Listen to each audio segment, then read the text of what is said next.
Hello and welcome back. In this video, I'm going to talk about the message model. If you go on a new and search, there's a message model.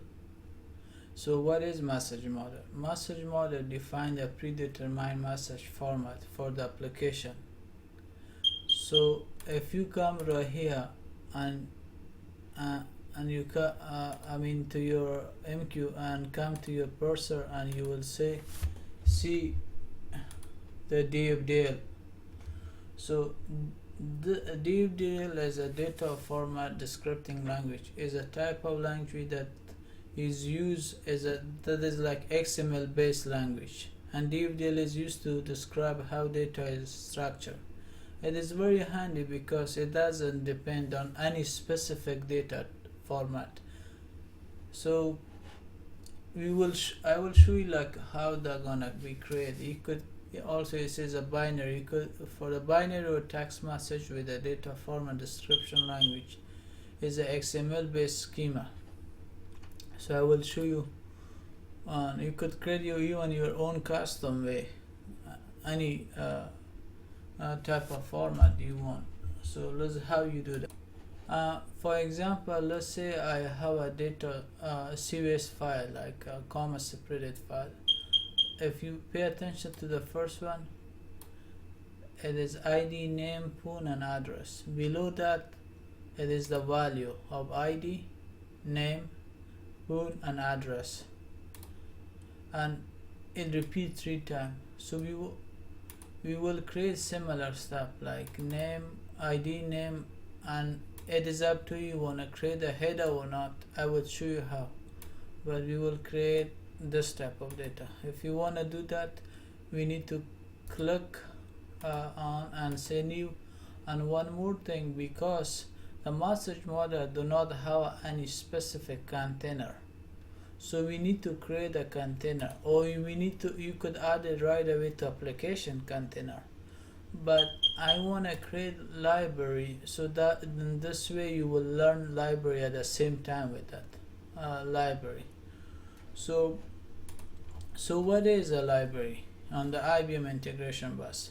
A library is a collection of reusable resources such as message flow, message set, mapping, and other artifacts that are grouped together for the reusable reason. We have a two-type a library. If you click and say open, we have a shared library and static library. Shared library can be shared across the multi-integration project. Change made to shared library or reflect on all projects using it.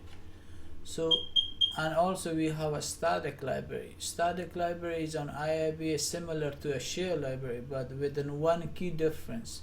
Once added into project, a static libraries can contain or fix within difference on the project. Any data that made to a static library wouldn't affect the project already using it. What is that?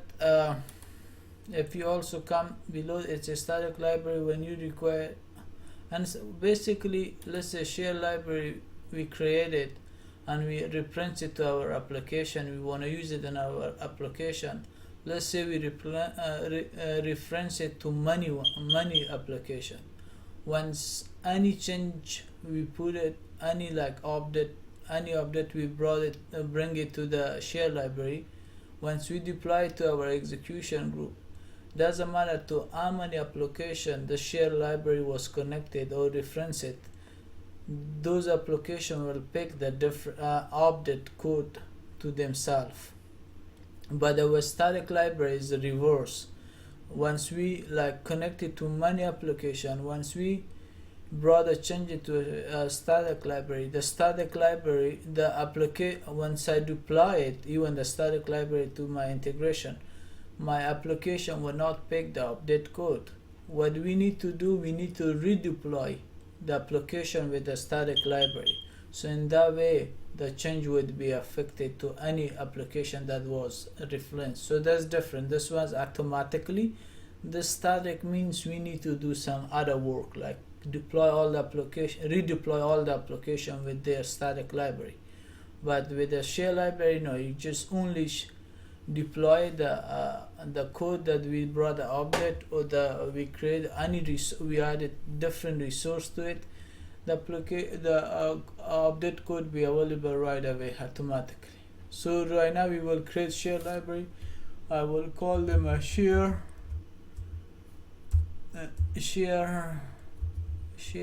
library.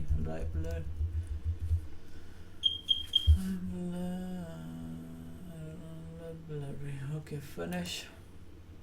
Now we create share. You see it doesn't do anything as application. When you click, you have option to do, you could add like Saplu, you could add message. It is a container for all that service. For a message mapping or ESQL, you could also create a ESQL file. But we want message model, either you do it from right here or right this way is easy. It says model. We will create a COS text file. You could create any type of message model you want, SOAP XML, other XML. We have different type of global, C, record oriented text, data, text data format where the limited field or grounded and to record. So all type of like it appear on this picture you could create it, but on this example we will create the comma separated file. Say next, and they gave us 3 options. If you have it already, you pick this one. If you want to start it from beginning, you take that one, and we will take this one. Say next, and if this we already, you see this is the library name that we just create. If we do not create any container, if we don't have any container, you could either browse it, pick the container right here, or you could say new, either you create a library or application. Either container is fine, but since we already create shared library and the name is already right here, we just ignore that one and come to the build schema file name. That would be schema file name any. I will say model message model message. So we get, and the message name would appear. You could change it if you want, pick different name, but we want to keep it same. Say next. The first page, it's record setting. We ending record character. You see now as we have a CRLF, NLF, and what is that mean? If you come to your like data separated file, like each line have as a hint. If you want to see it, is a CRLF error or what is it? If you want to download the notepads, you could download it. It would show you, like if you click right here, show all the character. This is the CRLF file. You could change it to CR or LF. This is all up to you. So this is the ending line. They call them let's bring it on the coverage return line or feed line or anything. If we pick CR or LF, you could pick an NL or CR, LF, anything. With this one we pick CR, LF. And also if you come back to your file, right here say blank record will be skipped, and also the first record is a header. Let's say there was blank record at the beginning, they will skip it, or anywhere. So I feel like, and this is the, if you pick that one, the first record is the header. What does this mean?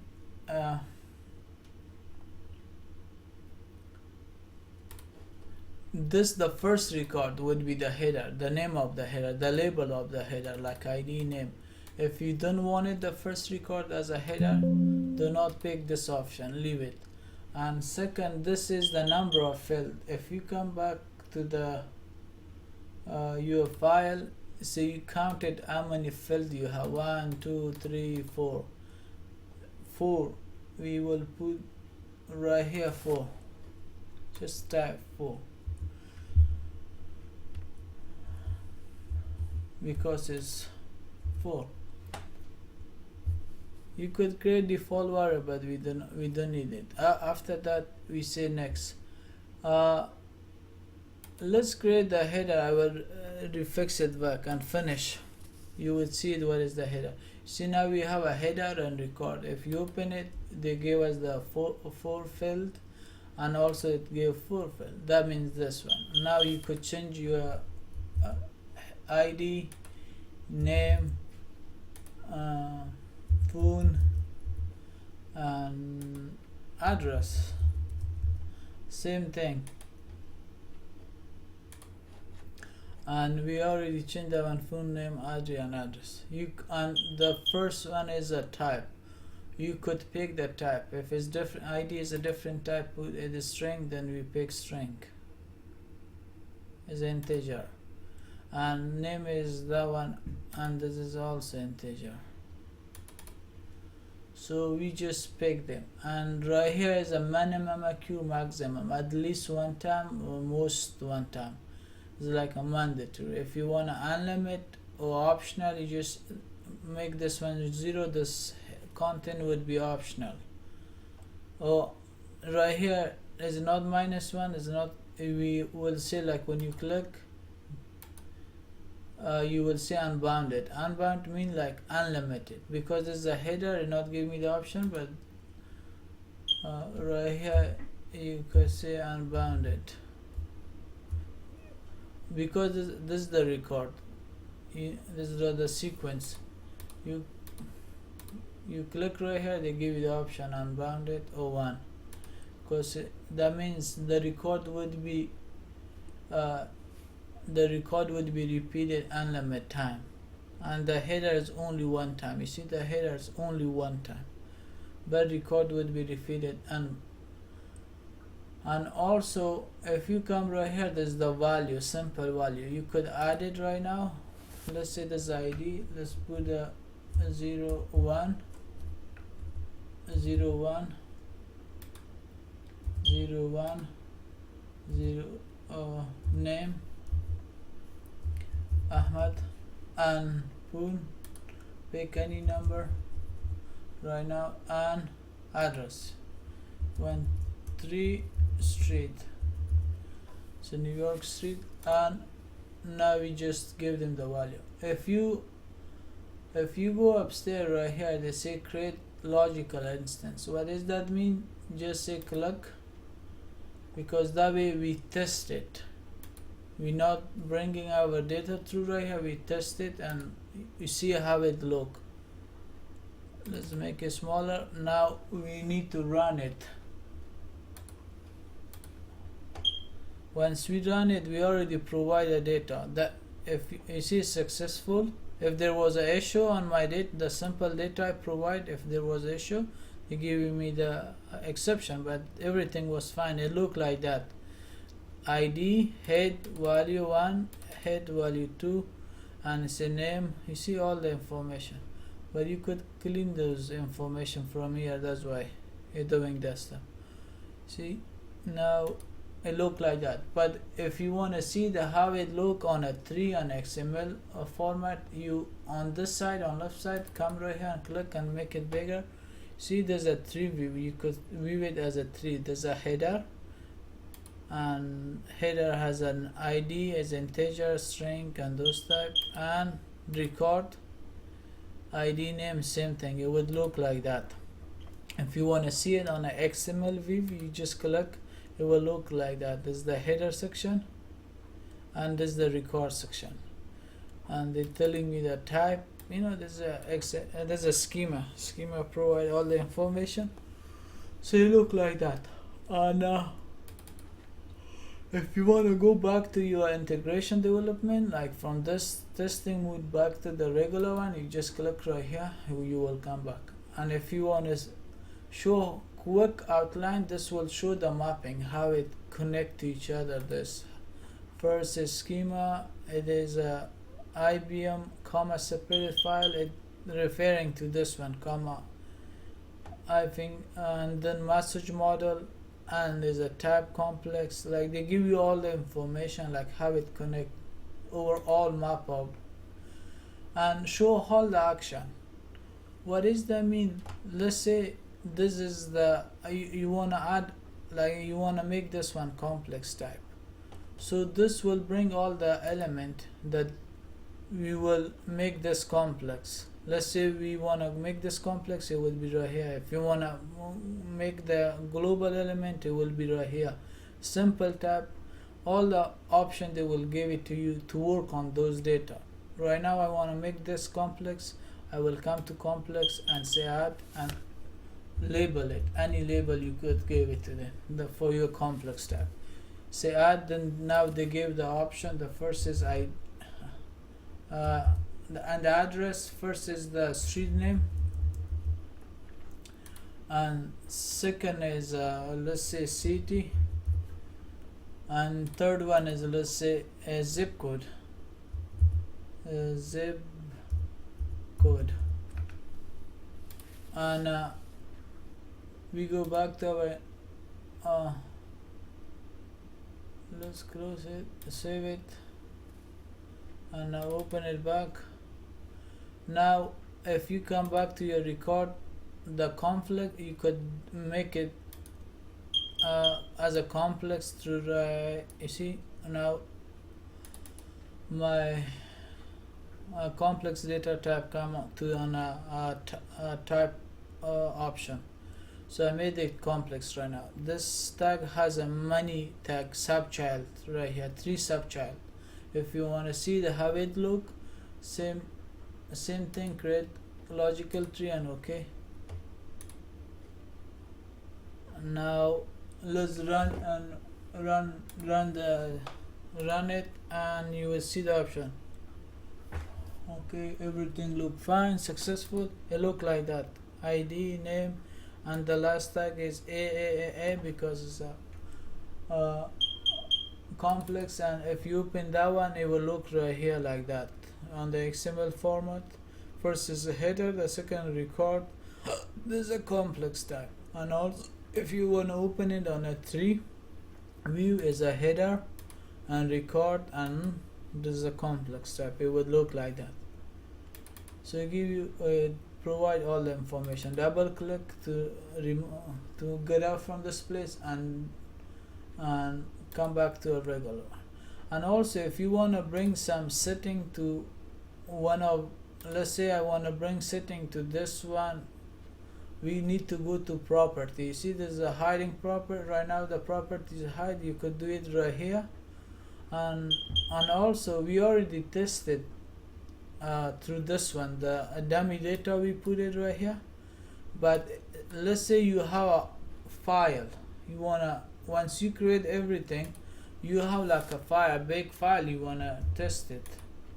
At least you could, you know, like to test if this could work fine with our message model that we create. We will do it to right here, say test model, and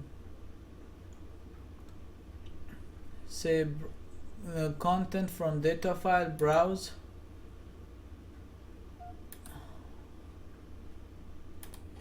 and you come right here, select and browse, pick the file where it's located. But I wouldn't test it. It's same thing that we tested right here. Either check if our data is fine with our rule that we doing right here. So we will do the test through right here. The dummy data we provided will be right here. And if you wanna, let's say I wanna go in a property, this now they give me all the option. If you make it smaller, you will see it. So now we have a general, and general we have an encode, byte, ignore, and occurrence minimum time once, at least one time, you see. And alignment is a information, and the delimiter is an initializer. Initializer I will tell you, like thing with started, and terminator thing that is a hand, like this is start and end. You could create your own with this one, you could create your own type of format with it, and you could change that one if you want. And validation, let's say I want to validate this one must be started with a 01 or 02, like something, or at least 3 number. Let's say I want to at least 3 number, like enumeration it's a 0 1 like that, at least 3 number I want to start it. Okay, I gave them validation for this one, at least 3 number. If you want to check that one, this I want to make this as a lower letter or capital letter. Just come right here and it's a pattern, and you pick, you say add, and come to, you see they give you the option all uppercase and say add. It is 0 or more time, pick that one. Let's do it from, because 0 or more time, that's why, or more time, 0 or more time, and finish it. But now if I test it, this must be, this is a small one. Now they give exception, and this had to be 3 letter. Boot would give me the exception because it's not. If you just run it, you see now they give me the exception, and if we read it, it's Ahmad, it doesn't simple data type, and this is also, you see 2 exception. So if you want to fix it back, go back and put something like 3 number and put that one all upper letter Ahmad. Now it would fine, because we just validate according, we just put the data according to our validation, and still there is an exception. 0 1 doesn't match. This is like a pattern. I had to be 12. I give it to them, like let's say I wanna put 12. How does it work? Like anything must start with I see now it's successful. I'm sorry, but it says like the, let me go back right here. And if you come back and come to validation and ID section, anything and enumeration you added, you must start it. Let's say I have a name. My name is always like, I have a nickname, like Muslim has a nickname Muhammad. You could put it right here, Muhammad, and you could mention it.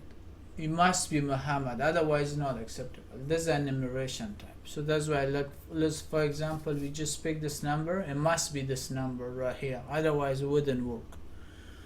So this was, let's clean up back that one. We don't need it, and remove it. And also let's clean this one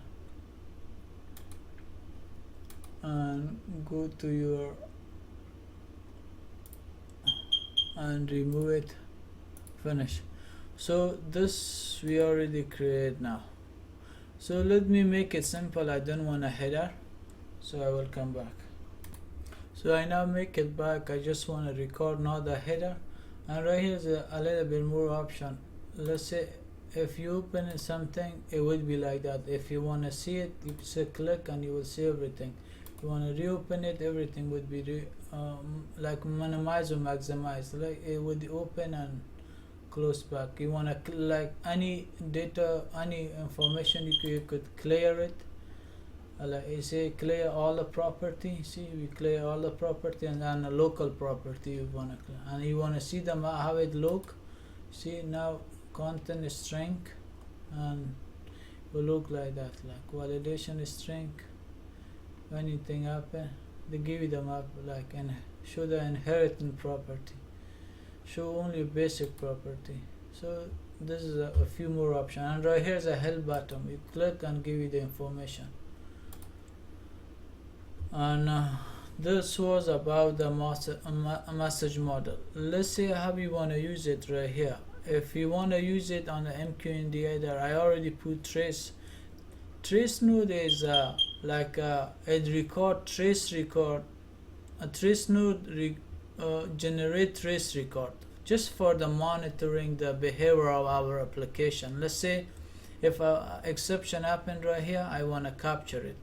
So that's why I pick the file, and this is the location, and the last it is a log file. You could give it any name, any type, but I pick the log.txt, and this like any reserve keyword that you want to use, you must mention with a $sign and press and put, you see, a current time. Like whenever the exception happen, it would be right here. And if you want to see the exception and local error log, you could do it right here. Or user trace, it would be generate trace on a program file. There's a specific location. None is none. So this is so if you want to use it right here, you come right here to input, and you come to input message parsing, and you pick DFDL. Once you pick DFDL, you browse. See, it does not show up right here. So we must reference that one to our application. How we do that? We click and we come to property, and you see project reference, and we will reference our library and say okay. Let me take this up because it's, and now if you come back right here, they give you this option, message, the library and message type would be message model, and now it's fine. So what we do right now, let's say I wanna let's say I wanna create, you could use the database. Let's say I want to insert data to my database on a DFDL format that we create, ID, name, last name, or whatever it is on a message model. So if you want to do that, we come to the and one thing, if you forget how it look, the your message tree, again you create this one. So let me create it so that we will easy code it. This is the way it create. So if is a record and ID, let's change the record also to the data, and data, then ID is string, so you will know what should be sent. And let me copy that one, so I will send this data on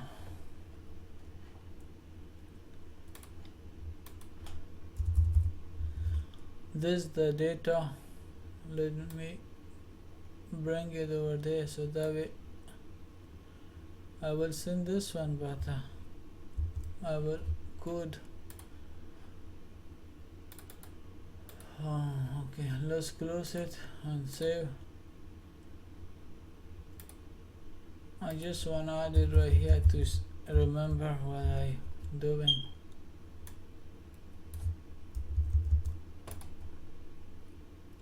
We need to create a reference. Declare input to the data is coming from DFDL. The first one is record data. It's an input data. We give them reference into 2, and of course it's input root. After that, because we pick the DFDL, we need to pick DFDL. You see, when you click DFDL, it would come and the message model. So after that, data would come as it look on a this one is a data, or the message tree is a data. And if you want to assign the ID, that would be ID or anything you want, but we will reference it until data. So now we want to insert it. We don't have that kind of database. Let me create and come back the database. So I create a database. I call in person.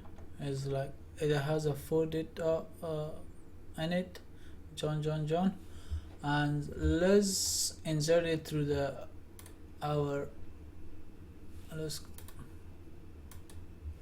we don't want this one, and this time we wanna insert it.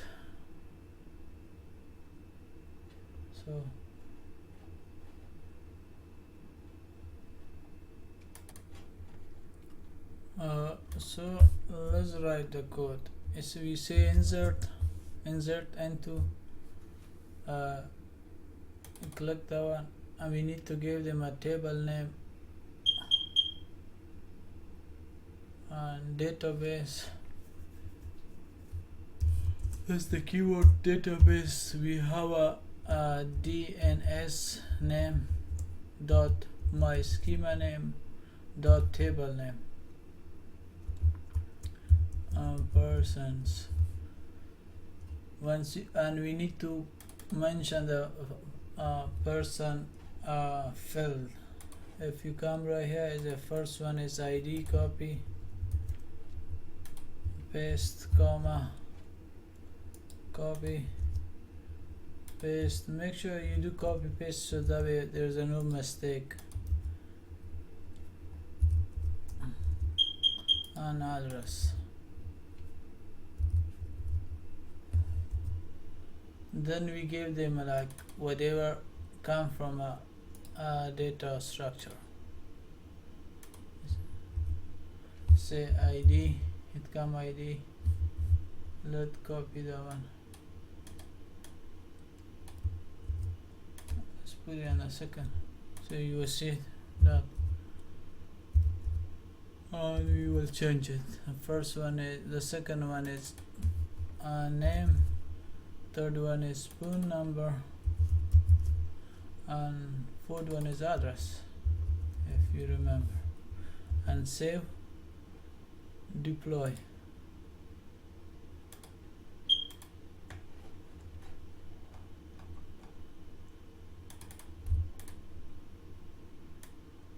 And let's get the sender data.